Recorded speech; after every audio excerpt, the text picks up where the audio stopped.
mais um corte do Flow. Não esqueça de deixar sua opinião nos comentários. Uma honra estar de volta aqui, Igor. Tá cansadinho, cara? Muito. Vai piorar. Eu tenho certeza. Tenho certeza, porque a gente vai acumulando funções e acumulando desafios e... Até é muito louco, porque assim, a gente estava comemorando recentemente, a gente conseguiu as assinaturas validadas para montar um partido. Acho que a gente vai discutir isso hoje aqui também. E teve uma festa, né? A gente fez uma festa, juntou coletores, a galera que participou, e todo mundo bebendo, comemorando. Aí, sabe quando você tá naquele momento, sabe, aquele momento no filme, que você para no canto, olha, tá todo mundo feliz, aí você fica em câmera e você fala, puta, meu, isso vai dar um trabalho. Não é pra ser uma festa agora, isso vai dar um trabalho. Mas lógico, eu gosto disso, né? Acho que vou passar minha vida inteira nessas brigas. Tu já tá nessa há um tempão, né? Tô no 11º ano. Aí, já faz um tempo aí, cara. Já passou o jovem com esperanças, tanto a parte jovem quanto a parte com grandes esperanças, né? Entendi. Mas, assim, a energia pelo menos é a mesma. Tá. Eu te perguntei se tá gostosinho, cara. Tá envolvido nisso aí agora, eu sei que são 11 anos, já no cenário político, ou discutindo política de uma forma geral, e agora especialmente com a criação do Partido Missão, né? Agora que o jogo fica sério, é assim que tu sente agora? Como é que... Porque assim, o Partido Missão, ele... Suponho que boa parte do Partido Missão será composto pelos integrantes do MBL. Sim. Né? Faz todo sentido isso daí, Sim. Né? Então, agora... Até então, todos todo mundo que tinha sido eleito, que participou de eleições, que fazia parte do MBL, estava em outros partidos. Eles estavam, sei lá, suponho que vocês faziam alguns pedidos ou talvez até algumas concessões para poder participar dessas eleições por esses partidos. E agora vocês têm o próprio partido. Agora o jogo ficou sério para valer. Mais nivelado. Mais nivelado, tu diria? Um pouquinho mais nivelado. Seria mais ou menos isso. Na verdade, se eu fosse fazer dando uma olhada nos bonequinhos que tem ali atrás, né? É como se a gente tivesse alcançado talvez nossa armadura de ouro, ou chegamos no sétimo sentido. Tá. Entendeu? Tá. Ou enviamos Super Saiyajin. Ou seja, a gente teve uma mudança qualitativa, não quantitativa. Uma quantitativa, assim, a gente poderia crescer e aumentar de tamanho. Agora, com o partido, a gente muda de forma. Né? Tipo, a lagarta que vira borboleta, esse aqui é um exemplo que vão me zoar, mas é mais ou menos isso, né? A gente tem acesso a mais meios de ação. A gente não depende da vontade de lideranças políticas pré-estabelecidas para fazer o que a gente quer. Então, um cara como o Kim, porque pra gente desenhar pra galera o tamanho do problema, né? Eu posso falar de um cara pequeno que mora numa cidade do interior, e na cidade do interior, os partidos políticos, eles ficam na mão dos coronéis, dos caciques locais. Um cacique local, às vezes, tem 3, 4 partidos na mão dele. E ele compra e vende o apoio daquele partido. É um negócio, é um business bem grande. Então, um cara que quer, sei lá, eu quero cuidar do esgoto da minha cidade. Moro numa cidade que tem baixa cobertura de esgoto e, sei lá, tem uma manilha quebrada ou passa um córrego que fede. Esse cara só queria resolver aquilo sendo vereador na cidade dele. Pois bem, esse cara, eventualmente, ele não vai conseguir ter a possibilidade de concorrer. Porque os partidos vão estar bem arranjados ali e ele não vai ter direito de concorrer. Isso já aconteceu com a gente, um caso similar em algumas cidades com jovens nossos que não conseguiam adentrar num partido para concorrer. Ou quando entrava, era num arranjo assim, bota esse cara para perder e para ajudar um outro cara que vai ganhar ali em cima. É um modelo nosso, eu acho que a gente vai poder falar muito sobre esse tipo de modelo.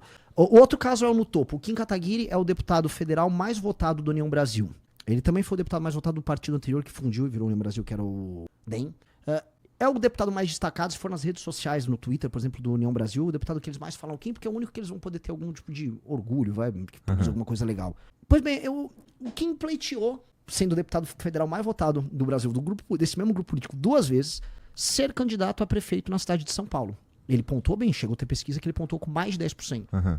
Seria natural o partido dar espaço para ele. Mas não. Como o Kim ele não agradava um determinado arranjo que o partido queria fazer, e como o partido aqui pertencia a um determinado grupo político, não, o Kim não deve ser candidato. Então, assim, a gente já estava montando o partido, a missão, quando o Kim, enfim, teve a candidatura dele negada. Mas aquilo deixou tão claro pra gente que se a gente não tivesse um partido, não vale a pena a gente mais disputar o jogo político no Brasil.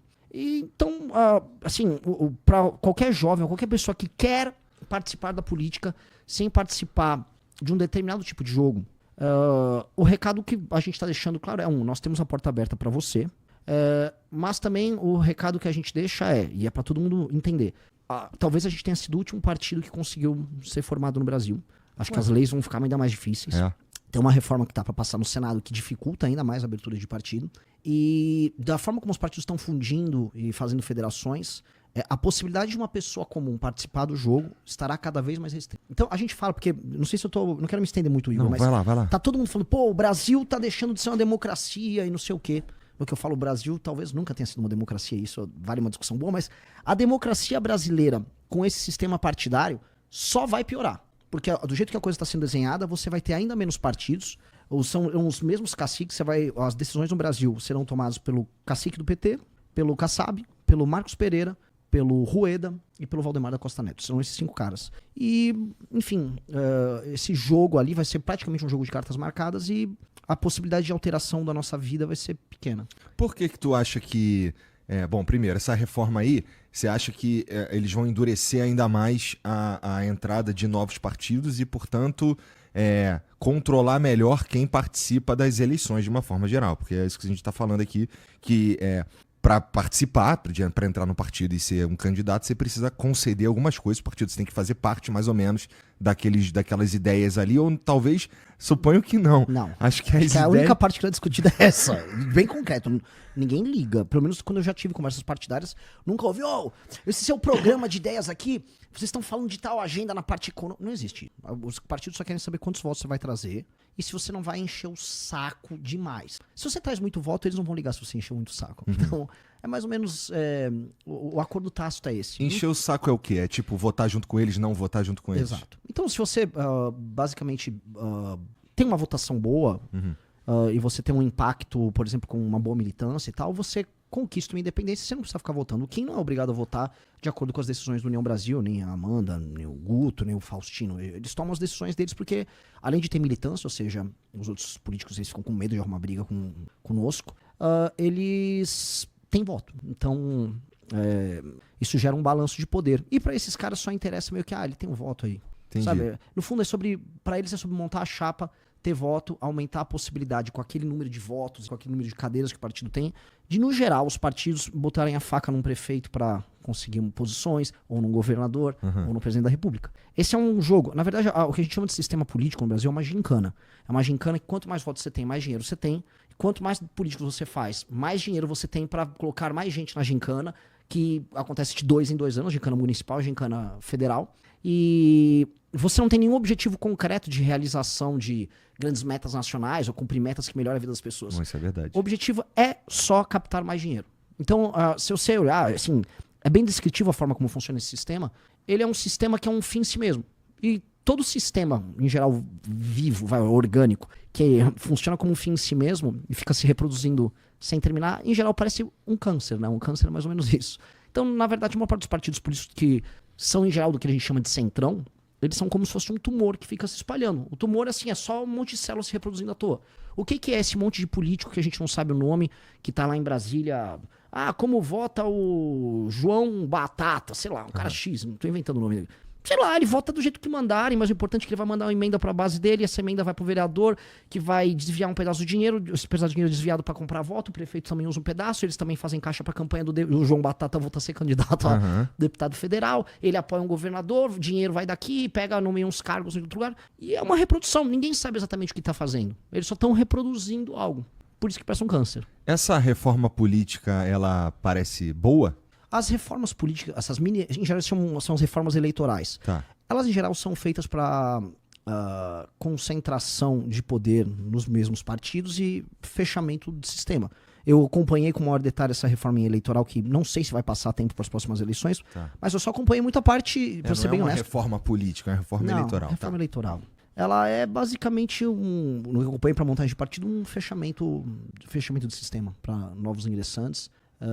Aí tem questiúnculas, por exemplo, estavam comentando agora, será que podemos ter um voto distrital misto? O Kassab quer, mas assim, se é voto distrital, se não é distrital, se é voto misto, isso não interessa. Não interessa, assim, o modelo é uma gincana em que quanto mais dinheiro você tem para comprar voto, mais poder você tem. Se for esse modelo, não importa muito o desenho, vai ser uma merda. E é isso. A gente tá muito interessado numa reforma política no fim das contas, né? Não. E assim, essa é uma das grandes razões da gente estar montando partido. Se não for para alterar o sistema de incentivo disso que eu tô chamando de gincana, não vale a pena, cara. Não vale a pena. Não vale a pena porque você começa a não conseguir fazer nada. E dá pra fazer isso, cara? Porque precisaria de uma vontade política, assim, grande. de uma galera. Ainda mais agora que eles estão querendo, vai e vem, na real, esse papo de aumentar os deputados aí. Vai precisar convencer muita gente para olhar no sentido de uma reforma política e parar de ser mais ou menos isso aí que você está falando mesmo, que é o lance do cara ter a emenda dele lá, e isso aí é tudo que importa no fim das contas. Tu é otimista nesse sentido? Eu sou otimista porque vai colapsar o modelo atual. Não sou eu falando, se for pegar, por exemplo, do Marcos Lisboa falando sobre o colapso das contas públicas para 2028. Se a gente vai vendo, vamos dizer, como a maior parte dos municípios não tem condição de autossustento, o desenho político institucional brasileiro está ficando muito caro. E só o custeio está ficando caro, os privilégios estão muito caros. Uma parte bem grande da população brasileira não é economicamente ativa. E o sistema de recompensas dos políticos, por exemplo, o Lula. O Lula estava muito focado agora, nos últimos 2 meses, em dar luz elétrica de graça, aí o negócio de gás de graça, aí estava comemorando o pé de meia. Entendi. O sistema de incentivos é ficar dando coisas de graça. Gente, ele estava falando disso quando ele lançou o Bolsa Família em 2004, 2005. Já passaram 20 anos e ainda é essa lógica. Porque em tese o Bolsa Família era, vamos agora ajudar essas pessoas, elas não vão passar fome. E funcionou. Evitou mais êxodo rural, mas o que isso deu? Sim, as pessoas estão há 3 gerações. Tem gente há 3 gerações no Bolsa Família e as pessoas não saíram dessa pobreza. Esse foi o corte. Quer ver o conteúdo na íntegra? Todos os links na descrição. Não se esqueça de deixar sua opinião nos comentários, deixar o like e compartilhar.